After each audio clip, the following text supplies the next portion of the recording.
On the front of the Sun, a missile from a Trident nuclear submarine, and this is in the middle of sort of NATO tests, this is where you show off how good you are, has misfired and crashed into the ocean off the coast of the United States. That was bad enough. Well, it's on the front page of the Sun newspaper today. The failure follows the last Trident test launch in 2016, where the missile then veered off course. We're delighted to be joined straight away by Defence Editor for the Sun, Jerome Starkey, who is responsible for that front page. Jerome, welcome. Thank you so much indeed for getting out of bed so early.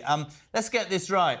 We have very, very few military people and logistics and technology, it seems, nowadays, but we get called to NATO and we're doing a great big demonstration. We fire a nuclear thing and it goes and goes into the sea, right in front of the Defence Secretary. Not a great look, Jerome Starkey. Jeremy, you're absolutely right. This is not a great look. It's the last thing the MOD, the UK government, or indeed the Royal Navy would have wanted.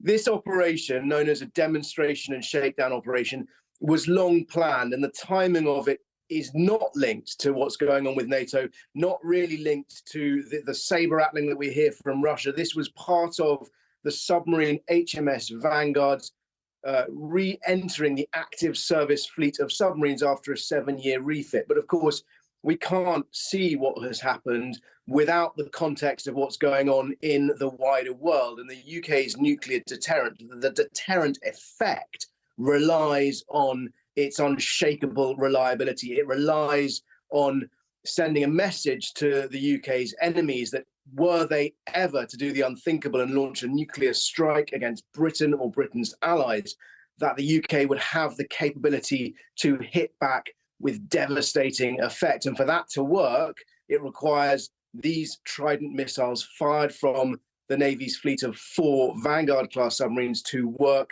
and to work, every time, or at least to work enough that when the missiles are fired from a sub, there's enough that fire and hit their targets. Now, each submarine contains multiple missiles. Each missile in a war scenario would carry multiple warheads. But something went wrong with this launch, and that's a concern. My understanding from defence sources is that they are confident they know what went wrong. It's a specific event-specific anomaly, and that's why the Ministry of Defence is so adamant that this does not affect the wider UK deterrent. Yeah, they said it was event-specific. I mean, the challenge is, Jerome, a test previous to this went wrong as well, didn't it? That's right. So this is 2 tests in a row for the Trident missiles from British boats that have failed. The last one was in 2016. Slightly different circumstances there. On that occasion, the missile blasted out of the boat. They blast out of the submarines in a sort of cloud of compressed gas through the water into the air. And once they're airborne, a first stage rocket booster ignites. So the most recent test last month, that rocket booster failed to ignite.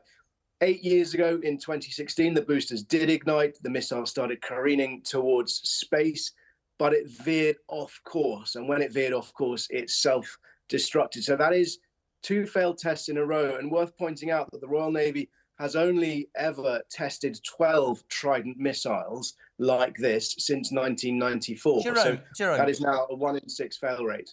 Jerome, you're amazing. Thank you so much. Just very quickly, without appearing cynical as ever, apparently I am cynical, right? If something doesn't work in 2016 and is central to your country's defence, 2 questions. 1, why would it take you another 8 years before you do another test? Surely it would be quite pertinent to know whether it worked a week or a month later, no 8 years. And secondly, Charlie, who's the font of all information, usually legal, whispered in my ear that Trident, let's not get into an argument about the whys and wherefores, we can't even fire it without the United States giving us permission. Is that right? On that point, my understanding is that is not correct. This is, right. They are American-made missiles. Trident II D5 missiles are made by Lockheed Martin in America. They are loaded on and off the Royal Navy submarines in America, but they are an independent nuclear deterrent. They carry British-made warheads, which come from the atomic weapons establishment in Aldermaston. My understanding is that there is a sort of narrative that exists that the UK would not be able to fire without America's permission, but my understanding is that that is not correct. In terms of why do we only test them every 8 years? The answer to that is that we test them when we refuel the nuclear submarines once the submarines have been through a process of refit. Now, the problem is that HMS Vanguard is the most recent submarine to go through this refit, this overhaul process. That was supposed to take 3 to 4 years. It took 7 years. It ran hundreds of millions of pounds over budget. So the reason there's been such a big gap is actually due to massive delays that this submarine has suffered during its refit and refurbishment process. It's the same with the American Ohio-class nuclear-powered submarines. They fire the same Trident II missile, although they have American nuclear warheads on those missiles. The most recent test took place from the USS Louisiana at the end of last year. Lockheed Martin and the US Navy said that test was successful. And it's worth pointing out that Lockheed Martin, the missiles makers, insist that the Trident II missile is the most successfully tested long-range ballistic missile in the world. They insist, despite it entering service over 30 years ago, that it is still the world's most advanced intercontinental ballistic missile. It's been tested successfully 191 times since its design was completed in 1989. Nonetheless, none of that takes away from the simple fact that the last 2 tests by the Royal Navy failed. That is of immense concern, but I should also stress that the Ministry of Defence are adamant that they understand what went wrong. This was an event-specific failure, and they believe that the wider UK nuclear deterrent is not affected.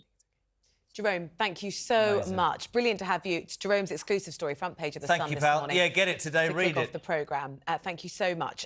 It sounds as though this is highly embarrassing, but the messaging we're getting from the government is this doesn't undermine our scope and ability to provide a nuclear deterrent. I get really tired being viewed as a cynic, but I do repeat, whilst this HMS Vanguard, the submarine, was being refitted for 7 years, thank God we didn't get attacked whilst that was happening. Also, £3 billion a year, not getting into a nuclear arms debate, but £3 billion a year for something that doesn't work.